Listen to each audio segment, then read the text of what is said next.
This video cassette is brought to you by Budweiser, Beechwood aged for that clean, crisp taste. This Bud's for you.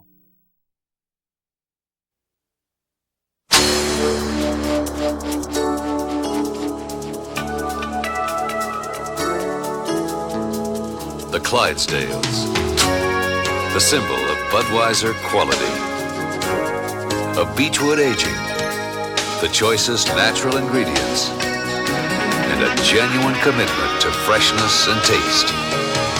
One beer lives up to all this. Budweiser.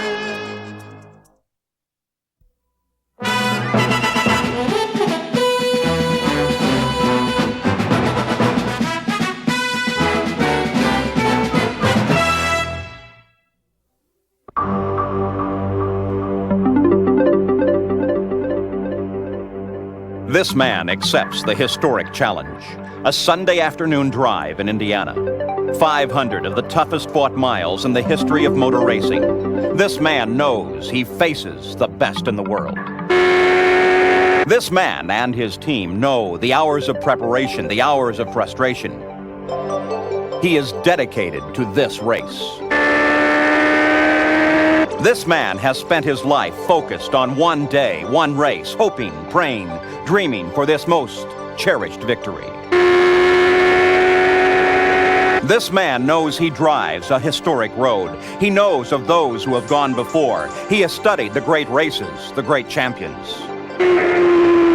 This man knows he travels in peril. He accepts the danger that is a constant companion. He lives inches from disaster. This man lives life at the limit. He accepts no quarter and gives none. The racing life has taken its toll in family, friends, and painful injury. This man fights alone. He is outgoing and shy, hard but with great compassion. To this man, winning is his life. This man waits for his chance behind the wheel. To him, little else matters. This man is a rookie. He is a veteran. He is the best at his craft. This man is an Indianapolis 500 champion. Live and drive the Indy 500. 3 decades of ABC sports at Indy.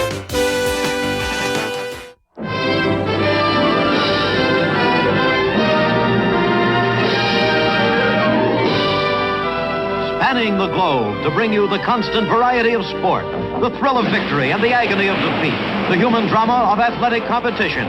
This is ABC's Wide World of Sport. They're rounding the 4th turn and approaching the starting line, watching for the green flag to start the race. The pace car pulls into the pit, and the race is on. As the 33 roared toward the green flag in 1965, film cameras caught the action. That's how it started for ABC Sports. Hello, I'm Paul Page, and this is the main straightaway at the world's greatest race course, the Indianapolis Motor Speedway. This racetrack has been a reflection of America since the first 500-mile race was run here back in 1911. On each Memorial Weekend, a page in American history is written here.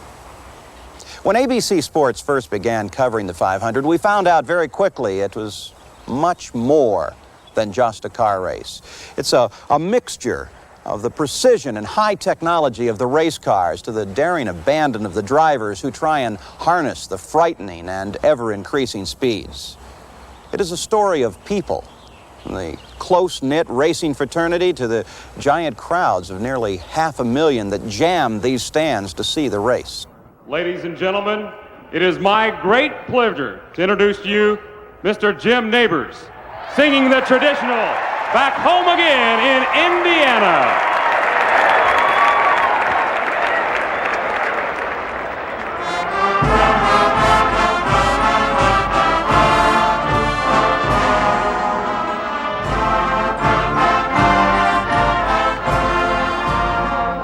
Back home again in Indiana, and it seems that I can see the gleaming candlelight still burning bright through the sycamores for me. The newborn hay sends all its fragrance through the fields I used to roam. When I dream about the moonlight on the water,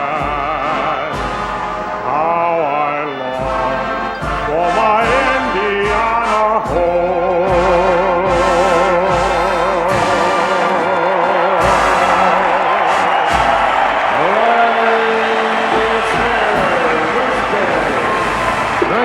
From this point on, everything is tradition. The balloons going up. It's been happening since 1911. The singing of Back Home Again in Indiana. And the great crowd poised for the start. The 1911 winning car, Ray Haroon's number 32 Wasp. On display here in the Indianapolis Motor Speedway Hall of Fame Museum, located in the infield and open year-round. There are 33 different winning cars here, representing 36 different victories. You know, this race is so steeped in history and tradition that in Indianapolis, little school children take great pride in reciting the list of winners and the years that they won. One name prominent in that list is that of A.J. Foyt, the first four-time winner of the 500. This was the car that he used to win the race in 1967. That was a landmark year for ABC Sports as well. It was the first year that Jim McKay called the 500. Here is his call, along with analyst Roger Ward. The white flag for A.J. Foyt. He had 2 laps to go before, but now all he has to do is negotiate each of these 4 turns one more time, and it's all over. A.J. Foyt will win his 3rd Indianapolis 500, a great comeback after last year's disappointing season for him. Well, he drove a great race. He just stayed in there all day long, grit his teeth, and there's an accident on the front straightaway. There's 2, 3, 4 cars. Where's Foyt? I don't know whether he can get through or not. Another car hitting the wall, bouncing back across the straightaway. Foyt's only got a couple hundred yards to go, but where is he? There he is. He's going to get through. A.J. Foyt will win the Indianapolis 500 in an incredible, thrilling finish. If just all those guys are all right, I think they're all out of their cars except the one driver. He is moving and being helped now. A.J. Foyt on a victory lap. And the red flag was dropped as soon as he was given the checkered flag, meaning that nobody else technically finishes the race except him, except, of course, there will be placings. You saw Joe Leonard in number 4. He'll finish 3rd in the other car owned by A.J. Foyt. The trophy being moved down to victory lane as A.J. Foyt comes in there for the 3rd time in his racing career. I'm not sure that he can even believe this yet, Roger. What a fantastic finish. Since his rookie year in 1958, when he finished 12th, A.J. Foyt has been the ultimate Indianapolis champion. Texas tough, but with a solid gold heart, sophisticated, yet down home. In 1987, we peered behind the legend. A father's love comes in various packages. If your name is AJ, it's a mini racer to run around your house. But love also includes lessons about life. I got away with a lot of stuff, but when I stepped out of line, it wasn't, now son, you go to your room, you be good. I got the hell swatted out of my butt, which I respect, and it probably kept me from getting into a lot of serious trouble. The Foyt family philosophy of do it better than the next guy formed a tight bond between father and son, a bond that transcended public scrutiny. AJ always in the spotlight and his father Tony in the wings but never in the shadows. Regardless of the successes, Tony was always there to remind his son of life's realities. My father never told me I ever drove a good race, never. But I guess with everybody else, he would die if somebody said something about me. At Indianapolis, I guess it's 1977. I mean, he was happy. Finally, we was the first time that anybody's ever won the Indianapolis 4 times. And we was over at the suite, I'll never forget it. I says, well, Dad, I said, what do you think? Did I do a pretty good job today? You know, just cutting up. He looked at me and everybody broke up like him. He said, I don't know about good. He said, you did fair. Through all the triumphs, Tony stood next to his son. But when Tony died in 1983, A.J. was lost for the first time in his life. It's bugged the hell out of me, I'll be honest with you, because he's my right arm. He would probably be very upset that I let it bother me as much as I did. He was a hard man. He never showed emotion. Not that long ago, I'll be honest with you, I go to the cemetery quite a bit, and a lot of times I get tears in my eyes. You're not going to forget 49 years of love overnight. The mourning period was a long one. A thoroughbred horse ranch has helped ease the pain and provide new challenges, possibly for the time when A.J. finally hangs up his helmet. But the lessons taught by the elder Foyt continue in practice by A.J., and the memory of the father forever lives with the son. I know I probably should have quit like everybody said 10 years ago. My father, before he passed away, said, son, you've won everything. What have you got to prove besides get hurt? I said, Dad, we're all going to die. But I'd rather die doing something and having fun. And he's probably upstairs there now, raising hell. There's no ifs and ands. I know the way he would feel. In '77, it had been 10 years since A.J. scored an Indy win. It was suggested that he quit, but A.J. had a higher goal. Jim McKay and Jackie Stewart were there. Standing by for the white flag.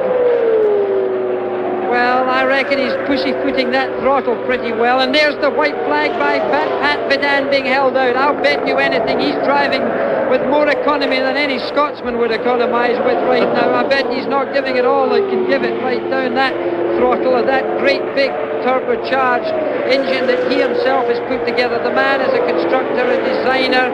He seems to run the operation. He seems to be the mechanics. He seems to be everybody else right now. And look at Jim Gilmer and the rest of the team. They're even getting ready for it. And A.J.'s father to the left of the screen. Coming down towards turn 3. It's the final lap of the Indianapolis 500. A.J. Foyt is going to make motor racing history. The first man ever to win this great race 4 times. It started in 1911. This is the 61st race, and no one has ever achieved this before. Stand by for the checkered flag. The black and white checkered flag, and in the pits, the red and white checkered shirts of the Gilmore Foyt team.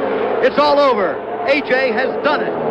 He has won his 4th Indianapolis 500. But then came another to win 4 times, Al Unser. In 1970, Al's climb to glory had just begun and was witnessed by Jim McKay and Chris Economaki. Here is Al Unser, the leader. And in another part of the track, we noticed that Bobby Unser has also slowed down. That's another one of the leaders dropping back. This moves Dan Gurney into 3rd place behind Mark Donohue. A tough break for Bobby Unser because he's been in the top all race long. And there you see the white flag. That means 1 lap for the leader. 1 lap for Al Unser. 3 Unser brothers have raced here in Indianapolis. One, Jerry, was killed in an accident in the late 50s. Bobby Unser won the race 2 years ago. And now by completing this lap, Al, who celebrated his 31st birthday just yesterday, can complete the first brother act in victory at Indianapolis. Foyt is hanging on, Jim, running low on the track. He's going to finish.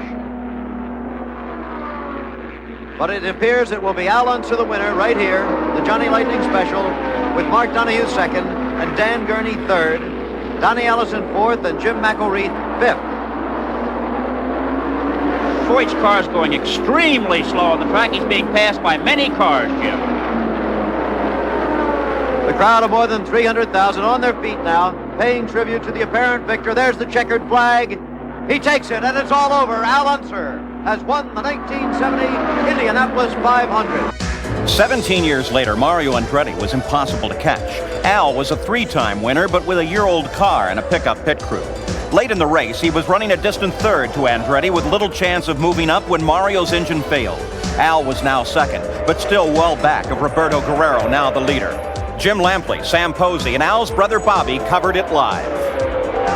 Al Unser Sr. has made his last pit stop. He will stay on the track when Roberto Guerrero comes in. You've got 20 laps to go in the Indianapolis 500, and suddenly a race which belonged lock, stock, and barrel to Mario Andretti is a little bit more competitive, though once again, there is a man who is completely in charge. It makes you think about Al, though, doesn't it, Bobby? He's won 3 already. He's now this close. Just the failing of Roberto Guerrero. You see Mario To think of the thoughts that are going through his mind, you can't imagine. Well, to reiterate what I said before, if something happens to Guerrero and Al Unser Sr. wins this race, you can make a strong case for him as the greatest Indianapolis 500 driver of all time. Well, Al still has a chance of winning it. This race is not over. That's a neat thing about Indianapolis. This doggone thing doesn't end until the checker flag falls. Al Sr. has won more money at Indy than anyone else. He's led 595 laps at Indy, only 18 short of the record. He's finished in the top 5 10 times. He is the man, I'm sure, of those remaining on the track that Guerrero least wants to see chasing him in this situation. Here comes Roberto. Let's watch the pit stop. All right, this will be interesting to see, Jim.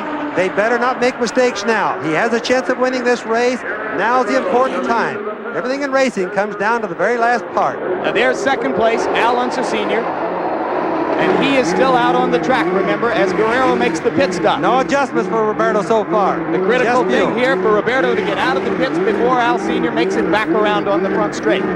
Al Sr. is going down the back stretch. Now he's going into turn 3. You know that's in Roberto's mind. This pit stop is dragging on there. Killed the engine. Roberto killed the engine. They stalled it. This is really going to change the outcome of this race. Roberto's engine, he's got it going. It's off, Jim. They're going to be very close. They're going to be very close. Here comes Unser Sr. to the front straight. He's going to pass him, I think. Guerrero can't get it going. It's stalled again. Al Unser Sr. takes the lead in the Indianapolis 500. You've got 18 laps to go. This man has won it 3 times already in his career. He's 47 years old. He didn't have a ride until 2 weeks ago, and now Guerrero has had a taste of Andretti luck. The crowd is going wild. They have to pull Roberto back if he goes one pit stop too far. It's even a lap penalty, if I remember right here. Al now is on the defensive. He must operate totally different. He's not chasing anybody, they're chasing him. He is the coolest head on the track. And what do you think A.J. Foyt is thinking back in his darkened garage right now? He is counting up those little differences between his record and Al Unser Sr.'s, and he might be recognizing All that right, Roberto's underway again, Jim. Sorry to interrupt. Yeah, but you're right. Guerrero is now back at speed, leaving the pits. You see him there. But there goes Al going by him, so he is now a full lap down, and obviously he saw Al flash by. He knows the situation. There's no chance of overcoming that deficit through sheer speed whatsoever, so he is now in the position that Al was in before. This is all within the space of a few miles. Andretti, who had controlled the race all day, suddenly pulling down to the apron. Guerrero taking the lead. Guerrero passing Unser Sr. to go a lap up. Coming in for the routine pit stop, the last one in the race. Stalling the car, and Al Unser Sr. taking advantage of the opportunity to move into the lead. All he's got to do now is finish cleanly. Al's wife Karen sensed the possibility of victory. His used car was perfectly matched to the late race run. Guerrero would close but never catch Unser. Unemployed at the start of practice, Al Unser scored the win to join A.J. Foyt as a 4-time winner. Al's brother Bobby, himself a 3-time winner, watched proudly from the ABC booth, where he was serving as an analyst. On the winner's podium, ABC electronically joined the Racing Unser brothers. Al, can you hear me? Yeah, I can hear you, Bobby. I just want you to know the family is proud of you. That was neat. I'll tell you what, it's a great feeling. It really is, Bobby, and as you know, and I'm glad we're here. The fate of many drivers like Roberto Guerrero have been determined in the pits. A second in the pits is 100 yards on the track. Sam Posey analyzed the art of the pit stop. Each team expects to pit 7 or 8 times during the race, and in this demonstration of a typical stop, the crew gives the driver a drink, refuels the car, and changes the tires, all in roughly 16 seconds. Never is it more obvious that racing is a team sport. While the car is stopped, each member of the 5-man crew is an active participant in the race. In the first 4 seconds, the refueler locks the hose onto a coupling which prevents spillage. Next to him, a second crewman activates the air jack. Both wear helmets for extra protection against fire. 3 wheel changers using air-powered wrenches remove the wheel nuts. In the next 6 seconds, the fuel flows at the steady rate of 3 gallons a second. The driver finishes his drink and keeps the engine revving to prevent it from stalling. The wheel changers swap the old wheels for the new and reach again for their air guns. In the final phase, the nuts are retightened, the wheel changing equipment cleared away. The air jack's released and the fuel hose uncoupled. The crew chief, watching from behind the wall, checks the pit lane for traffic and signals the driver to go. In the early 60s, when ABC first came to the Indianapolis Motor Speedway, this was the state-of-the-art technology of the racing car, the famous Watson Roadster. Well, since that time, the racers have taken quantum leaps in technology, and now this is the cutting edge. Well, ABC Television has followed along that path as well, seeking always to put you closer and closer to the race itself. Now, there are tiny onboard cameras that literally put you in the cockpit with the driver. Let's take a lap around the 2.5 miles of the Indianapolis Motor Speedway at better than 200 miles an hour.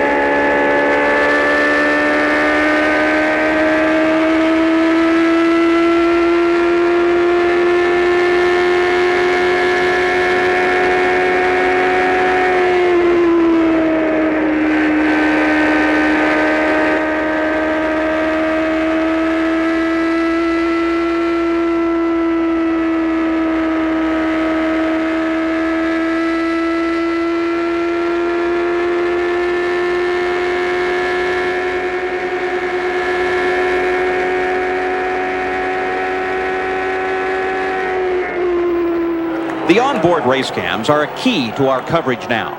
In 1988, 7 ABC cameras were mounted on 4 different race cars. They provided an unbelievable point of view never seen before. On lap 1, Scott Brayton and Roberto Guerrero crashed in turn 2. The cause was uncertain until we looked at Michael Andretti's rear view camera. Directly behind Michael was Scott Brayton. As Brayton passed over the painted line, he lost control and took Guerrero to the wall. Never had an accident been documented by television in such detail. Later in the race, Michael's other camera saw the cowling on his right side pod shaking loose. Michael was unaware. Rick Mears was racing for the win with just 7.5 miles to go. Then on the home stretch, the piece ripped off, bringing out the yellow. Because of the race cam, the worldwide audience knew of the problem before it ever happened. But the most spectacular view was from Danny Sullivan's car. It was in the middle of the race when this accident occurred. Danny slapped the wall twice. After the first hit, Sullivan became a passenger in an out-of-control machine, watching helplessly as the car slid to the wall a second time. The wreck ended Sullivan's bid for a second win after leading most of the first half of the race. Sullivan was uninjured and climbed out to the applause of the crowd, his day over. But the tiny onboard race cam was still working despite the crash. It provided a complete record of the impact.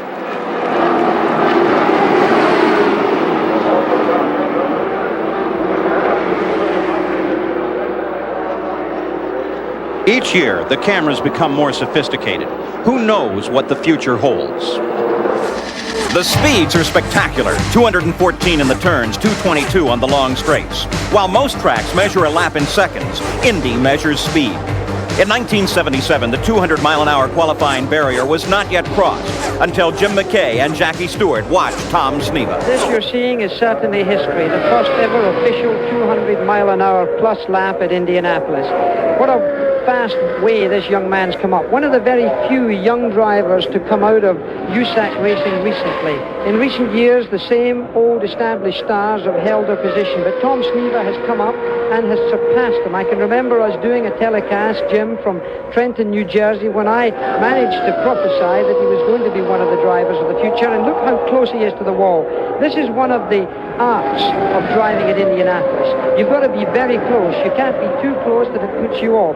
From a driver's point of view, I remember the fact that we were getting shadows on the wall as we went through there. The moment you see that shadow and you saw it just there, you really have to worry because you're very close. But on that very first lap, Jim, over 200 miles an hour. 200.401 was the speed on the first lap for Tom Sneva. That was the first official 200-mile-an-hour lap in the history of the Indianapolis Motor Speedway. And remember that this race was first run in the year 1911. But Sneva's 4-lap average fell way short of 200 miles an hour.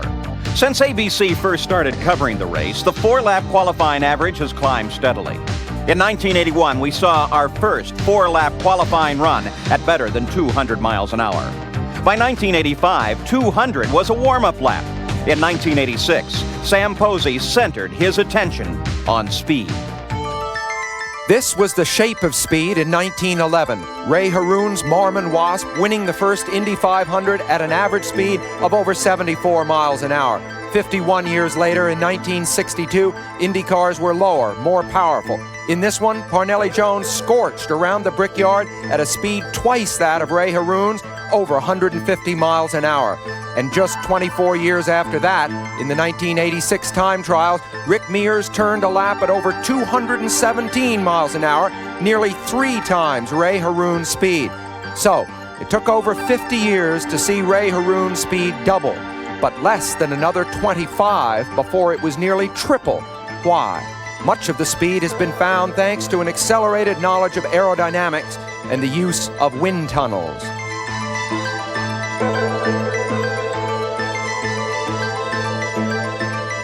For example, the car A.J. Foyt won with in 1964 was big and had the engine up front, whereas the car he won with 3 years later had the engine in back and the driver sitting low in front of it. A smaller car, more compact, less wind resistance. Like the cars, tires gradually became lower and wider, finally much wider and treadless too, as designers sought to get as much rubber as possible gripping the track surface.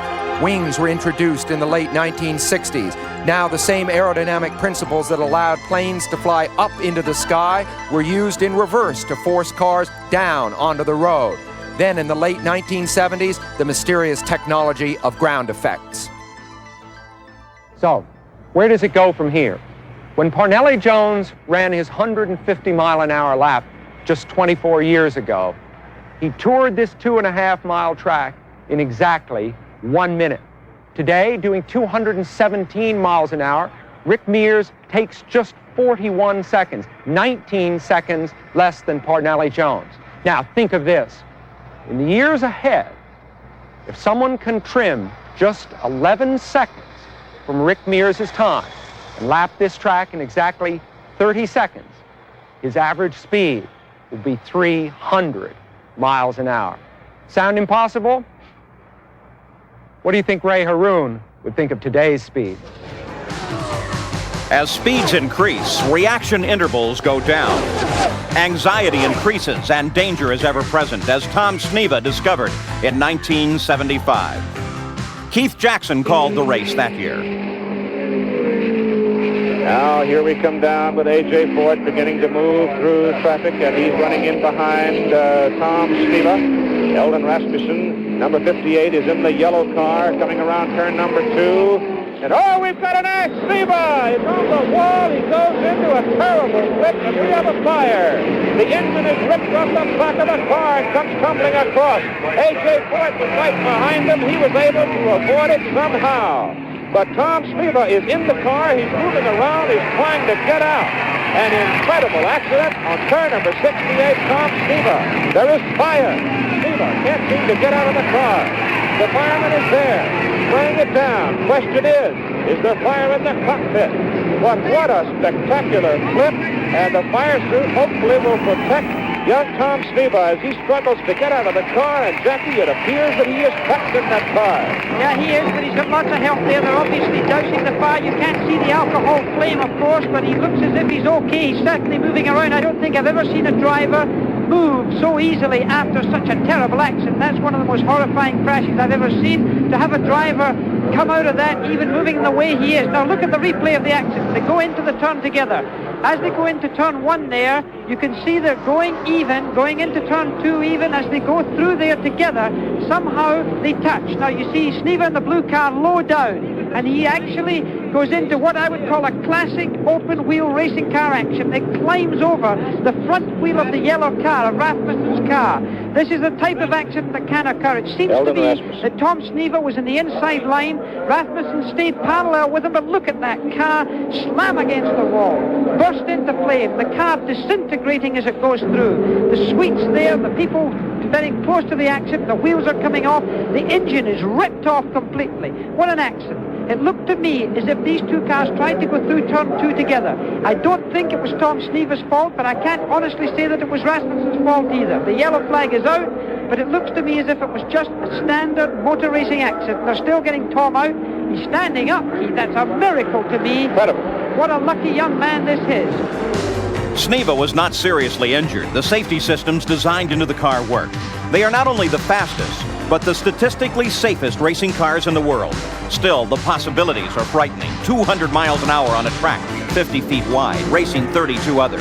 Is fear a factor? I don't know if it's so much of a fear of, boy, that was really close, you know. It's more of an anxiety, you know. You're just up there that close and you're thinking, kind of holding your breath and thinking, oh, thank you. And then when you get on the straight, you relax. I think if a guy goes out there without a tinge of fear, then you're kidding yourself. I think we all go out with the apprehension of knowing that, boy, this is, you know, you've got to really be on your toes and you've got to really do it right. I feel fear when I see mechanical failure, but other than that, the cars are very good and they're very responsive, and I feel as long as the decision is in my hands, I don't have a problem with that.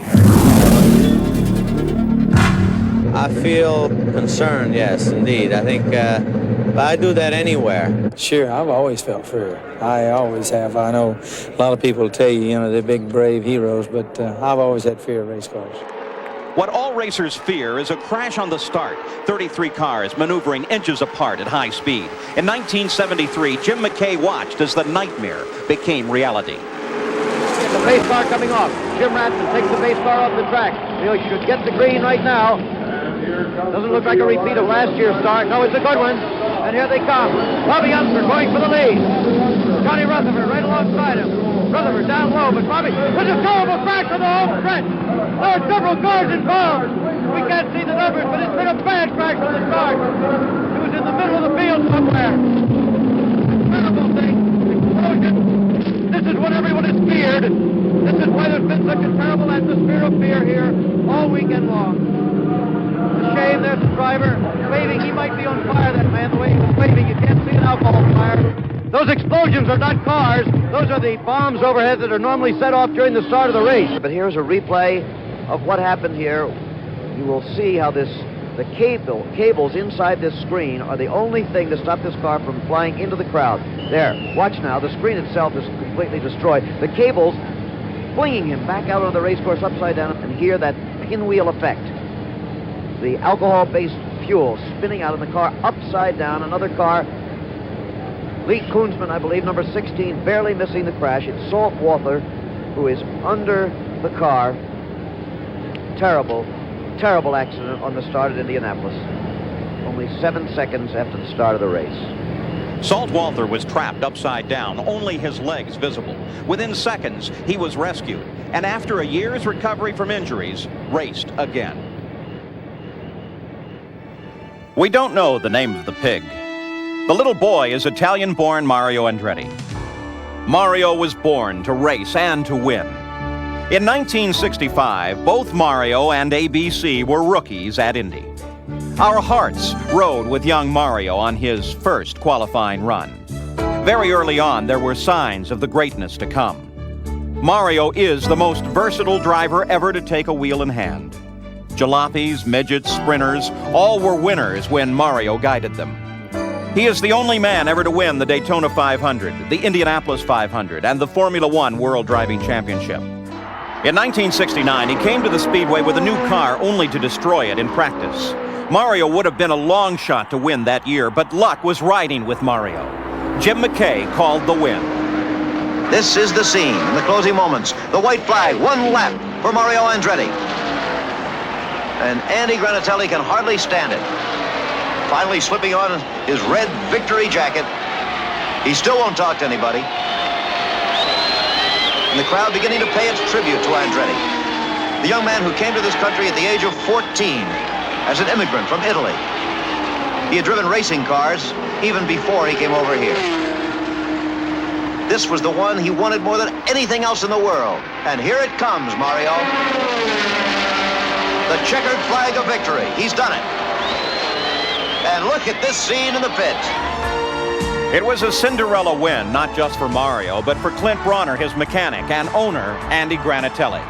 Andy was always dramatic and outgoing, and in victory lane, he grabbed and kissed a startled Mario Andretti. But the Speedway can be a cruel mistress. She would taunt Mario with dreams of greater glory only to snatch them from his grasp. 69 would remain his only win. His problems would continue year after year. In 1981, he was awarded the win only to have an appeals court take it away. The following year, Mario was on the second row with a good chance of a win. Jim McKay and Sam Posey called the start. There is the first row again. Remember, it's Mears on the inside. Car number 1. Kogan number 4 in the middle, his teammate. On the outside, 4-time winner, A.J. Foyt. Second row, Andretti in the 40. John Cock in 20. Their teammates on the Pat Patrick team. Bill Whittington on the outside. A look at the crowd. Once again, in a scene that just about literally, Sam, beggars description. It certainly does, Jim. It's very, very hot here. It's in the high 80s and getting hotter steadily. Remember that these drivers have not driven since Thursday here. Pace car is off the track, but they must await the green flag before the race is underway. Watch the starters platform on the left there. It's still not out. They appear to be in pretty good order in the first 5 or 6 rows at any rate. A little bit ragged towards the back. And look out, a crash before the start of the race. It was Kevin Kogan from the middle of the first row, suddenly taking a hard left turn. Tires flying. How in the world could this have happened? Absolutely no idea, Jim. That's one of the most extraordinary things I've ever seen. Remember, they were going about 130, 140 miles an hour when that started, but there is just no explanation, and now one of the favorites is totally out of the race. And Dale Whittington's car is up against the wall. That's one of the 3 Whittington brothers. Number 40 you saw there was Mario Andretti. There is the number 4 car of Kevin Kogan that appeared to start it all. Roger Mears is out of the race with a damaged right front. Jim, this is absolutely... Well, we've seen many unexpected things, but never a crash even before the green flag fell for the start of the race. We had a terrible crash just after the start back in 1973. That was when Salt Walther spun, started it, rode up the wire caging. 10 or 11 cars were involved. There you saw Kogan trying to explain things. To Andretti. Poor Andretti spent the entire month here. Mario has getting ready. There's Kevin Kogan.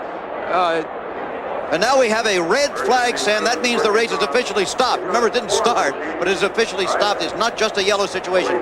Let's look at it again. The middle of the front row, just behind him is John Cock. A little out of order. Yes, but now Kogan just looks absolutely fine. He just fears. It's as if he turned the wheel intentionally, Jim. Just unbelievable. And that was Andretti coming right into him, into the side of his car from the inside of the second row. Of course, but that's Andretti now backwards. Yeah. Look at the height that wheel reached back in the back of the pack, where on the right of your screen, that's Roger Mears. Dale Whittington in the yellow car up against the wall.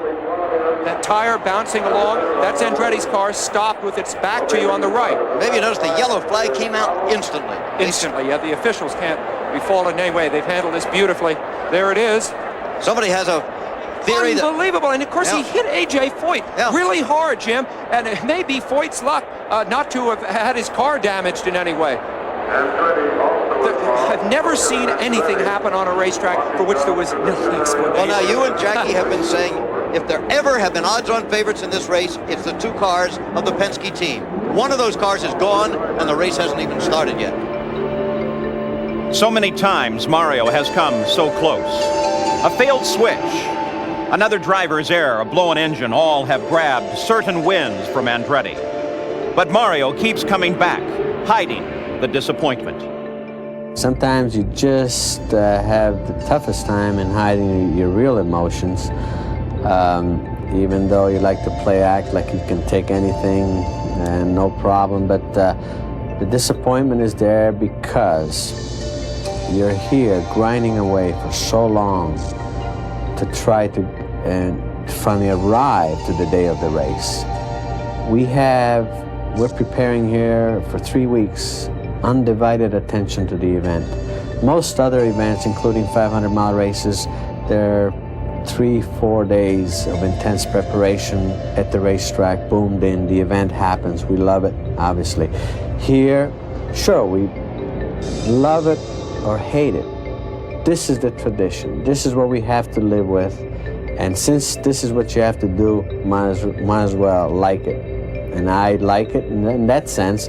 But if the end result is a negative one, you have many, many times greater disappointment here because of that, because the build-up is so long.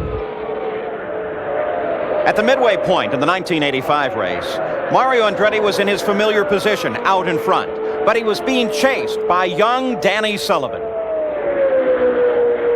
Scoreboard showing it a half a second, but it certainly isn't. It's nothing now. Danny Sullivan going down low. Can he make the move? Sullivan down low. Side by side, Sullivan has the lead. Danny Sullivan, Kentucky, and just at that moment, losing control of the car, doing a magnificent job of not hitting the wall and continuing in the race. It's unbelievable. The incredible move maybe ever in Indianapolis, and Mario didn't hit him, Jim. That's even more incredible. Andretti subtly moving to the side like a fighter, taking a punch but letting it slip by him. Sullivan at 200 miles an hour recovering from that spin. You have to go back to Jim Clark in 1964-5, Jim, to get a move like that on this racetrack. I've never seen anything like it on the Indianapolis racetrack. Incredible. Unbelievable, but he's going to come in. That may have caused problems in the car. That is absolutely unbelievable what we saw. Of course, he must now stop because he's flat-spotted those tires. He's coming down that very rough pit lane there, which keeps the speeds down. Listen to the cheers for him. Oh, it's incredible. This place has come alive, and of course, Andretti is in the pits too, both the leaders. But Sullivan is going to have to change all 4 tires because of that. Mario will go back out. You see, they're even changing that left front tire, which they never change. Well, that'll cost him the lead, no question of it, but Danny Sullivan is back out on the race course. I have never seen a person take a spin like that and begin to slide towards the wall and still recover. Let's have another look at it. We're going to have slow motion here in just a moment. I'll tell you exactly what I think happened, Jim, even before seeing it. Aerodynamic effects. Watch what happens. I'll bet you that as Sullivan gets in front of Mario, no, I'm dead wrong. It's running over that the white line. The very thing that he was doing that made him so fast, I think, tripped him in this one move. Yeah, Mario's too far back, I think, to have had a rear guard aerodynamic effect. But all right, now, Andretti faced with the moment of his driving life. He can't see where he's going. Fades slightly to the left by a miracle. Sullivan stays wide enough to the right, hits nothing, and we may have seen the most dramatic moment of racing, certainly that we're going to see this year. Incredible. Well, there's a long way to go, Sam. How good are those 2 drivers? Their combined skill not only avoided disaster, but kept both at the front. The nature of the IndyCar driver is constantly changing. The tough men of few words have now been replaced with polished, glib, media-minded racers typified by Danny Sullivan. While the exterior may change, the requisites of winning are the same. There's a lot of pressure, and I think our sport, different than a lot of other people's sport, is that we are right there with the public, with the sponsors, with everybody pulling at you and everything, and yet you have to shut all that off and get in the car and go and do a job, and you've got to be so focused because particularly a place like Indianapolis, you know, you don't get a 5-yard penalty for a mistake here. It can be quite severe. Late in the 1985 race, Sullivan would pass Mario and pull quickly away.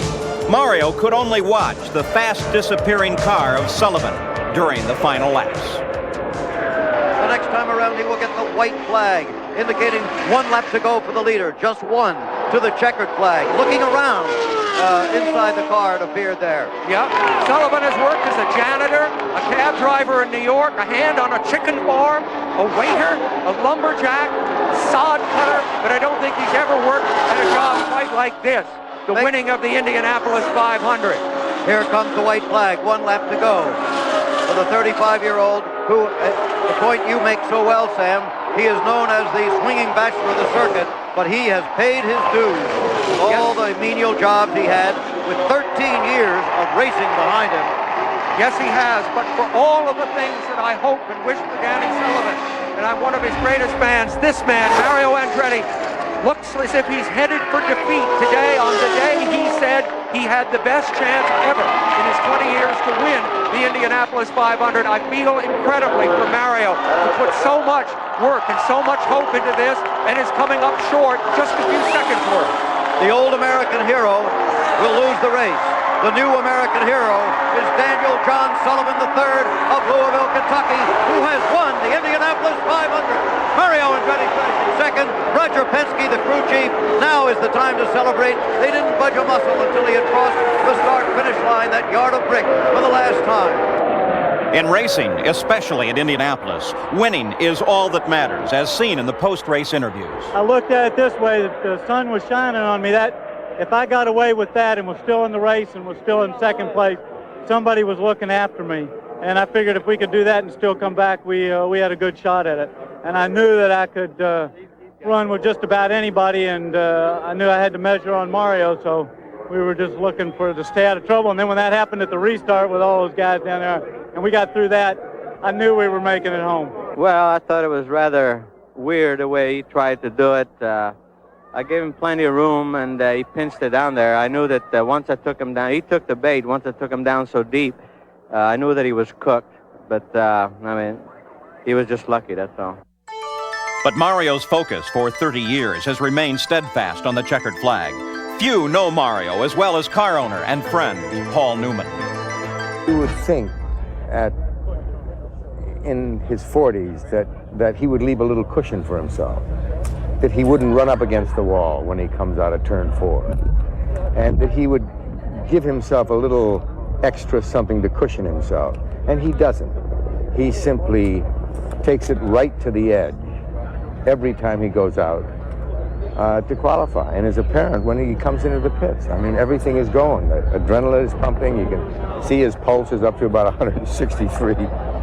And he's just as fierce now as he was when I first met him. Mario's ferocity was obvious in 1987, but luck intervened as he slowed on the straightaway. From the first day of the practice, he was unbeatable, always the fastest. In the race, he jumped from the pole, took the lead, and ran away. There was no one to catch him. The tactic of the other 32 was to run Mario to the ground. The racing car is such a complex array of rubber, plastic, and metal. Each must do its work. Like too many times before, a small component failed, and Mario failed to go the distance. But in order to win, you must first finish 800 turns, 200 laps, 500 miles. And your objective is a simple white line painted on a yard of the original paving brick. There have been some great finishes, but none closer than in 1982 when Rick Mears was chasing down the race leader, Gordon Johncock, in the closing minutes of the race. And now there are less than 8 laps to go in the Indianapolis 500. Jim McKay reporting with Sam Posey. There's the leader, Gordon Johncock. But the lead continues to shrink. And again, we can't be sure whether it's intentional on his part as he tries to be careful or whether Mears is dramatically gaining on his own. The lead was 12 seconds, then it was 11, 10. It's now 8 seconds. It was when there was 8 laps to go, just a few seconds ago. At the end of this lap, there'll be 7 laps to go. Still looks like it'd be about impossible to catch a man, unless he's having a real problem, which he does not appear to be. What do you think? Well, I don't know. Here are the two pit crews. That was Pat Patrick on 7 the right. laps to go. 7. It is a classic confrontation, of course, between the two teams that battled at the end of last year's race. There's Penske and Patrick. They finished 1-2 last year in the great dispute. They're now running 1-2 toward the end of this race. Sam, the lead is down to 6 seconds. Mears gained another 2 seconds on the last lap. What do you think now? I mean, would you be allowing a man to close in that much? Yeah, I think I might. I don't think that's the end of the world. On the other hand, you got to realize that Rick Mears has been the fastest driver at the Speedway all month long. So, you know, that would give you pause. Okay, +7 with 6 laps to go. So what you're thinking, Gordy is thinking right now is, well, I can give away a second a lap. Our watch up here still showed 6 seconds, so it's the same. Yeah. It's the same. That was Dina Mears we were watching, wasn't it? Yeah. Cheering her man on. You know, I imagine she is incredibly nervous. Rick, neither of the drivers would actually be nervous. That isn't a feeling you'd have at this point. It would be full concentration, nerves wouldn't really come into it. You learn how to control the nerves. What this victory would mean to Gordon Johncock at age 45. He would, in fact, be the second oldest man ever to win the race. The oldest was Bobby Unser just last year, in fact, at age 47. Well, there it is. You see them. They are 5 laps to go. Well, look at surprisingly close. Say, I'll tell you something. It's down to 4 seconds, Sam. Yeah, all right. Look at Dina Mears, his wife. Yeah, and look at Gordy starting to get right next to the wall. Jim, he's pushing it now. I mean, there's no question. He's not just paying out the lead. Mears, of course, I mean, as I said, he's been fastest all month. It sounds like you may be changing your mind and thinking that Mears is gaining on his own and that Johncock is as flat out as he can go right now. Is that what you're saying? Well, the way Gordy is driving, he's driving beautiful. Oh, Ziva. Oh, this could dramatically affect it. If he gets any oil on the track, we could have a yellow and the race would finish just this way. Yeah. With Johncock the winner. There it is. Look at that. 4 seconds, as we said. 2 protagonists pit. No yellow flag. No, that's good. 4 laps to go. Sam, listen. It's 2.9 seconds. Mears is closing and closing fast. Yeah, he is. There's no question about it. He's able to take it incredibly. There's Johncock starting to take an unbelievably low line. I'm starting to wonder if Johncock's handling is all it should be, Jim, because that's not where he runs on the racetrack when everything is okay. He runs above the white line. I just saw him dip way down below it. He's doing it again.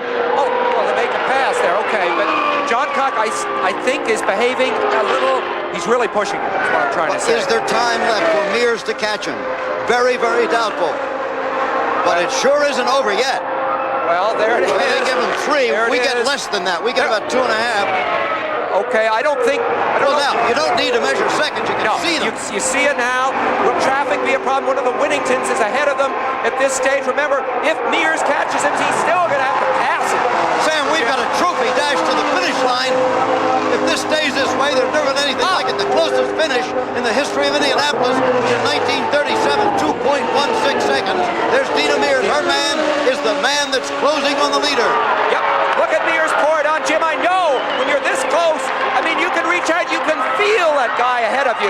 And look at Mears now. Here's Johncock taking a fairly moderate line, and Mears is catching him. Look at his speed off that turn. I've never seen anything like it. There they go. 2 laps to go.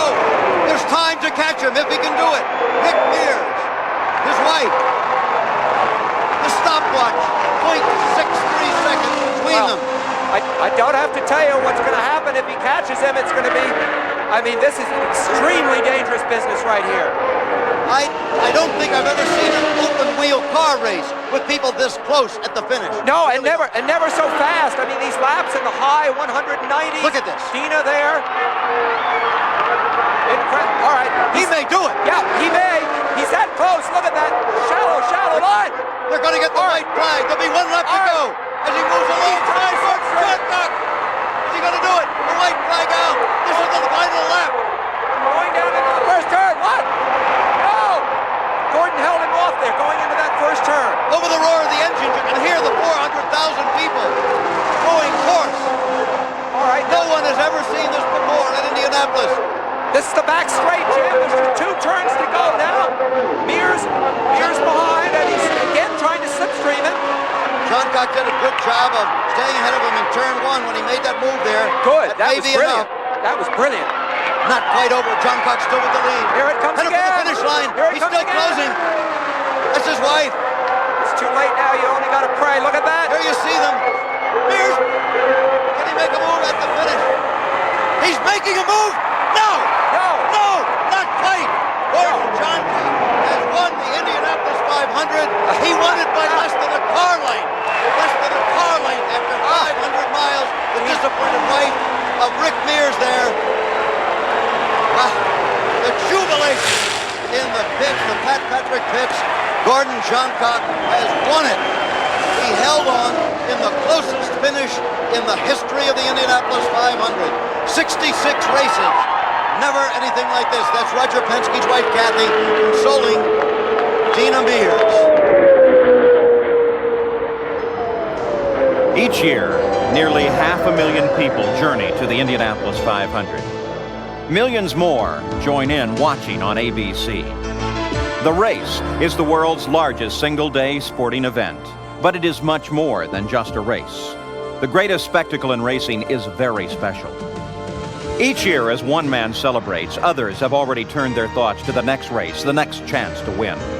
The man who wins the Great 500 writes his name forever in history. To those who win it, it is the pinnacle of life. I think winning the Indy 500 almost gives you a degree of immortality. It gives you such a feeling of accomplishment when you cross that finish line. You are elevated into a new elite group. It's a title that you carry with you. You will always be a former Indianapolis 500 winner.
It's brewed from the choicest natural ingredients. It's Beechwood aged for that clean, crisp taste. And best of all, it's for you. You got the taste, this bud's for you.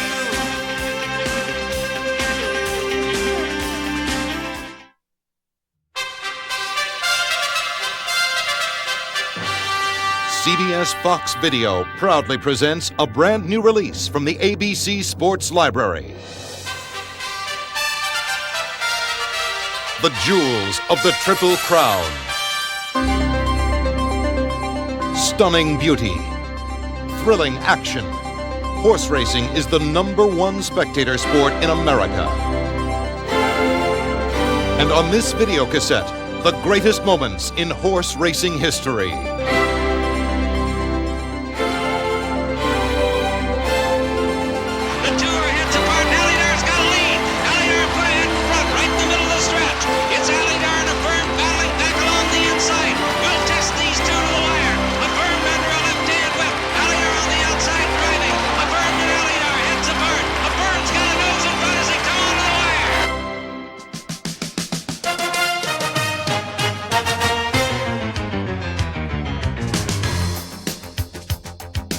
A sensational collection of national heroes. It's a tremendous feeling. I didn't realize how good it feels until after the race, but it's something else. Whirlaway, Secretariat, and Seattle Slew. These are among the jewels of the Triple Crown. Over 60 passion-filled moments written and narrated by 11-time Emmy Award winner Jim McKay. Why is the Triple Crown so important in American racing? Well, it's because these are young horses, just 3-year-olds, and in the span of only 5 weeks, they're asked to run further than they have ever run before and to do it 3 times under the greatest of pressure. To win all 3 is the ultimate challenge, and in the long history of the Triple Crown, it's only been accomplished 11 times. Sir Barton was the first Triple Crown winner, but no one knew it until the 3 races were first called that by Charles Hatton many years later. Sir Barton simply won 3 races called the Derby, the Preakness, and the Belmont. He was a sore-footed grouch who ignored other horses and hated all humans except his groom, Toots Thompson, not the stuff of which stars are made. His name was Whirlaway, and he was variously described as crazy, stupid, ornery, nervous, and brilliant. Crazy? Well, in his first race, he ran straight to the outside rail and followed it all the way, and still won. Secretariat was more than a racehorse, more than a Triple Crown champion. He was a national idol.